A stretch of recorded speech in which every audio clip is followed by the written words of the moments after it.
সবাইকে নমস্কার। আশা করি সবাই ভালো আছেন, ভালো থাকবেন, পরিবারের খেয়াল রাখবেন। আজকে আমার এই ভিডিওটা করার কিছু উদ্দেশ্য, যেটা হচ্ছে আমাদের যে সন্তানরা আছে তাদেরকে নিয়ে। তো আমরা যারা বাবা মা আছি, আমরা বাচ্চাদের সবসময় জন্য মঙ্গল কামনা চাই, আর তারা যাতে সতেজ থাকে, ভালো থাকে, সুস্থভাবে জীবনটাকে মানে পরিচালনা করতে পারে। তো সেই হিসেবে আমরা অনেক ক্ষেত্রে ভুল করে থাকি। সেই ভুলটার যে মেন বৃত্তান্ত সেটা হচ্ছে যে আমরা চাই আমাদের বাচ্চা ভালো খাওয়া দাওয়া করলেই বোধহয় বেটার থাকবে, কিন্তু সেই জায়গাটায় আমরা আবার তাদেরকে কোনো বিষ আস্তে আস্তে দিয়ে দিচ্ছি না। তো তা আমার মনে হচ্ছে ঠিক অমনি কিছুটা। সেটা হচ্ছে যে আজকে একটা বাচ্চা মেয়েকে হঠাৎ বড় দেখতে মনে হচ্ছে। কত বয়স তার? 12 থেকে 13। তো সেই হিসেবে আজ থেকে যদি আমরা 20 বছর আগে চলে যাই, তো তখন একটা সাবালক মেয়েকে মেয়ে বলতে গেলে আমাদের তার বয়স অন্তত 20 থেকে 22 বছর অবধি ভাবতে হতো যে হ্যাঁ, এবার তাকে একটা মেয়ে বলা যায়, কারণ তার তাকে দেখে। তো সেই হিসেবে আজকে যে খাদ্যটা এসে, বিশেষ করে যারা বাবা মা আছে তারা হয়তো অনেক পরিশ্রম করার পরে একটু বাজারঘাট করে নিয়ে যায়, তাদের বিশেষ করে থাকে পোলট্রি, মুরগি, রুই, চলো মাছ আর মাংস, এই হচ্ছে মেন উদ্দেশ্য বলার। তো সেটা কি, আমরা কি খাওয়াচ্ছি আমাদের বাচ্চাদের? কোনো সময় ভেবে দেখেছি এই ব্যাপারটা নিয়ে?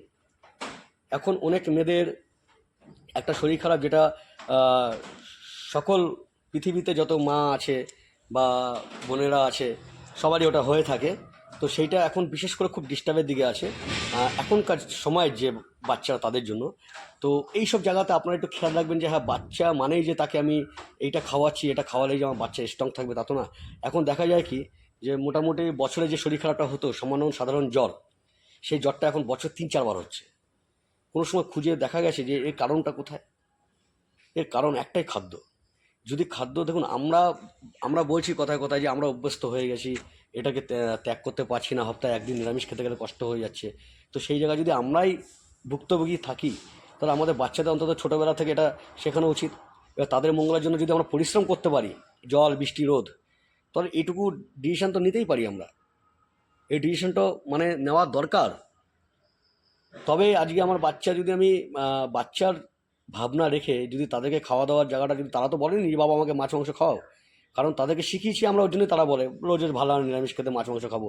তো তাদের যদি ছোটো থাকতে এই জিনিসটা বাড়িতে ত্যাগ করা যায়, বলে দিন না যে বাবা আমার ইনকাম নেই, বাজার করতে পারছি না, মাছ মাংস নিতে পারছি না, বলে দিন। এবার আপনার অর্থ আছে কি না আছে সে তো বাচ্চা জানতেই পারবে। তাকে ছেঁড়া পড়াচ্ছেন না বা প্রাইভেট টিউশন দিতে পারছেন না তা তো নয়, সব কিছু ভালো বিরাম করছে। তাকে ঘুরতে নিয়ে যাবেন, ভালো খেলাধুলায় নিয়ে যাবেন, সাথ দেবেন, একটু সময় দেবেন, তবে সে বুঝতে পারবে যে অভাব বলতে কিছু আমার বাবার জীবনে নেই, আমাকে দেয়নি অভাব। কিন্তু যে ডিসিশন, সঠিক ডিসিশন, সেটা বাবা মা আমাদের শিখিয়ে গেছে ছোটোবেলাতে। এখন হয়তো বাবা জীবিত নেই, মা হয়তো জীবিত নেই। যখন বড় হবে তখন বুঝতে পারবে যে বাবা মা যে চিন্তা ভাবনা করেছিল সঠিক করেছে।